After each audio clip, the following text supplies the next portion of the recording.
Mr. Secretary, a couple of days ago, in the last hearing when you were here, we somehow settled the issue that restitution is not a requisite for an applicant to the WPP. Is that correct?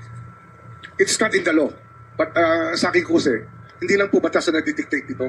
It's also what is morally right, what is expected of us. Yan po kasi, kahit hindi nilagay sa batas, mga given po yan sa ating lipunan. What do you mean by that, Mr. Secretary? Kasi wala nga sa batas yung Wala nga sa batas. Yung requirements for admission to the witness protection. Ang restitution is not part of it. Yes, it is not. Oh, pero hindi mo nangangahulugan na hindi namin pwede i-layout yan depending on the case. Mr. Secretary, I am still in the stage where a particular applicant wishes to apply under that program. And there is a process. In the process, restitution is not one of the requisites. Is that correct? Opo, pero if it's in terms of this case being a financial crime, sir, this is a crime against the financial status of the Filipino people, of the Philippine Republic. I think that it's just right. Mr. Secretary, are you amending the provision of the law? No, sir. No, sir. But that is how we run the witness protection program. As a lawyer, Mr. Secretary, may I ask you, in a criminal prosecution, the civil liability is impliedly instituted. Is that correct? Of course. Kaya nga, hindi naman nangangahulugan kung sakasakali na natapos na yung criminal prosecution. Kapag ka nakita na mayroong criminal liability yung tao, because it is impliedly implied, doon lang magkakaroon ng restitution. It will come after. Paano mo sasabihin na magre-restitute ang isang tao? Meron na bang findings kung magkano i-restitute on how it can be restituted? Nag-a-apply pa lang eh.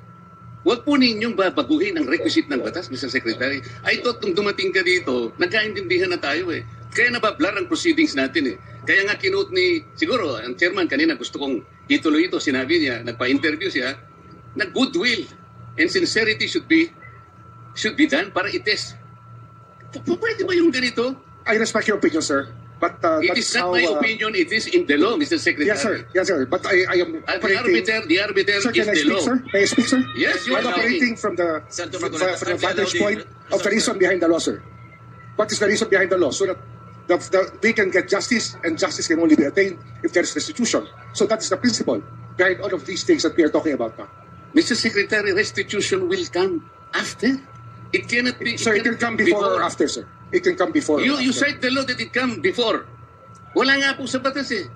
Huwag po ninyong babaguhin ang batas, Mr. Secretary. We are operating on a unique set of facts, and we are...